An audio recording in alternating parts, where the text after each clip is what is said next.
नमस्कार श्रोते हो, रेडिओ जयंतच्या आनंदी कट्ट्यावर मी अनुराधा आपण सर्वांचं मनपूर्वक स्वागत करते. श्रोते हो, व्हॉट्सॲपवर एक नुकतीच पोस्ट वाचनात आली झाडांच्या भिशीविषयी. म्हणजे आपल्याला पैशांची भिशी ठाऊक आहे, पण झाडांची भिशी हे शीर्षक वाचल्यानंतर माझी उत्सुकता चाळवली गेली आणि ती मी पोस्ट वाचली. खरोखरच खूप सुंदर कल्पना आहे ही झाडांच्या भिशीची. म्हणूनच आजच्या आनंदी कट्ट्यावरून तुम्हा सगळ्यांशी सुद्धा शेअर करते. त्याचं झालं असं की यशवंत पेठकर नावाचे डॉक्टर शाळेपुढच्या जागेत शाळेच्या परवानगीनं वृक्षारोपण करत होते. त्यांचे मित्र डॉक्टर सचिन पुराणिक यांनी ते पाहिलं आणि शाळेपुढे झाडं लावण्याची त्यांची कृती सचिन यांना अभिनव वाटली. पण एकट्या दुकट्यानं काम केलं तर त्याला व्यापक स्वरूप येणार नाही, काहीतरी वेगळी कल्पना लढवली पाहिजे असं त्यांच्या मनाने घेतलं. एका दोघांनी झाडं लावण्यापेक्षा ही सामूहिक कृती करायला हवी, मग त्यासाठी पैसे हवेत, ते कसे उभे करायचे. डॉक्टर सचिन यांना आपल्या मित्रांवर खूप भरोसा होता. त्यांनी काही मित्रांना झाडाच्या भिशीची कल्पना सांगितली. सगळ्यांनी ती उचलून धरली आणि पाहता पाहता ती आकाराला आली. या उपक्रमात सहभागी होणाऱ्या सगळ्यांनाच स्वतः एक झाड लावण्यासाठी वेळ देणं शक्य नव्हतं. शिवाय त्या झाडांचं संगोपन करण्याचा महत्त्वाचा मुद्दा होताच. मग त्यावर सगळ्यांनी मिळून एक तोडगा काढला. 2 वर्षात सोलापुरात 700 झाडं लावण्यात आली आणि महत्त्वाचं म्हणजे ती सगळी जिवंत आहे. सुरुवातीला 12 डॉक्टरांनी मिळून केलेल्या या भिशीमध्ये आता 88 सदस्य आहेत. अनेक जण उद्योजक आहेत, काही इंजिनियर आहेत, काही त्यातले आर्किटेक्ट आहेत, काही अन्य व्यवसायातले. प्रत्येकाकडून दरमहा ₹200 घेऊन महिन्याला 2 लकी ड्रॉ काढले जातात. ज्याच्या नावाचा ड्रॉ निघाला त्याच्या पसंतीची योग्य वाढ झालेली रोपं खरेदी केली जातात आणि त्याच्याच सूचनेनुसार वृक्षारोपणाची जागासुद्धा निश्चित केली जाते. त्याची निगा आणि संगोपनाची जबाबदारी ठरवली जाते. त्यानुसार कधी समारंभपूर्वक तर कधी साधेपणानं लागवड केली जाते. भिशीच्या पैशातून रोप खरेदी, जाळीचं किमान 5 फुटाचं ट्री गार्ड खरेदी केलं जातं. ड्रॉ निघालेल्या सदस्यांच्या घराच्या बंगल्याच्या आवारात रोप लावलं जातं.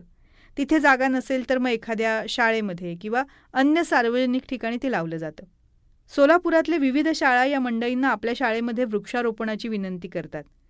रेंज फॉरेस्ट ऑफिसर संजय माळी यांना ही संकल्पना समजली आणि दिवंगत वृक्षमित्र बाबूराव पेठकर आणि पर्यावरण तज्ज्ञ सिद्धराम पुराणिक यांनी या सगळ्या उपक्रमाला मार्गदर्शन केलं. 2 वर्षात 700 झाडं स्वखर्चानं लावणाऱ्या या निसर्गप्रेमींची दखल राज्याचे वनमंत्री सुधीर मुनगंटीवार यांनी घेतली. त्यांनी या ग्रुपमधल्या काही सदस्यांना मुंबईला निमंत्रण देऊन ही कल्पना समजून घेतली. त्यांच्या पुढे झालेल्या सादरीकरणामुळे हा उपक्रम आणखी जोमानं सुरू झाला. हिमाचल प्रदेशात 1 लाख औषधी वृक्षाची लागवड केलेल्या योगी अरविंद यांना या उपक्रमाची माहिती मिळाली. तेव्हा त्यांनी सोलापूरला आवर्जून भेट दिली आणि या मंडळींना मार्गदर्शनही केलं. आता या लावलेल्या झाडांची महिन्यातनं 2दा तपासणी केली जाते. रोप व्यवस्थित रुजलंय का हे बघितलं जातं. बऱ्याच वेळा रोप रुजत नाही, मग तेव्हा दुसरं रोप लावलं जातं. लागवडीला वर्ष पूर्ण झालेल्या झाडाचा वाढदिवस साजरा केला जातो. झाडाचं संगोपन करणाऱ्याचं कौतुक केलं जातं आणि हा उपक्रम सोलापूरकरांना खूप आवडला आहे. आता कित्येक जण आपल्या वाढदिवशी किंवा लग्नाच्या वाढदिवशी झाडं लावण्याचा संकल्प करतात आणि या उपक्रमामध्ये सहभागी होतात. डॉक्टर सचिन यांच्या कल्पनेतून सुरू झालेल्या या उपक्रमाची व्याप्ती आता वाढतीये. एकाच ग्रुपमध्ये अधिकाधिक सदस्य वाढवण्यापेक्षा शहराच्या वेगवेगळ्या भागात वेगवेगळे भिशी ग्रुप व्हावेत यासाठी त्यांनी प्रयत्न केल्यामुळे आणखी ग्रुप तयार झालेत. झाडं लावणाऱ्यांची सावली झाडच सांभाळतात असा हा उपक्रम बघता कवी नारायण सुमंत यांचे शब्द आठवतात आणि ते शब्द असे की फुलता आलं नाही त्यांनी फुलवून जावे थोडे. फुलता आलं नाही त्यांनी फुलवून जावे थोडे, रुजण्या जोगे झाड पाहून लावीत जावे झाडे. जीवनाच्या शोधात आपण मृत्यूच्या किती जवळ आलो याचा या मंडळींनी खूप सुंदर विचार केला आणि अंमलात आणलाय. कारण आज बघा उकाडा सगळीकडे जाणवायला लागलाय, पण AC कधी घेणार याची चिंता आणि विचार माणूस आज करतोय.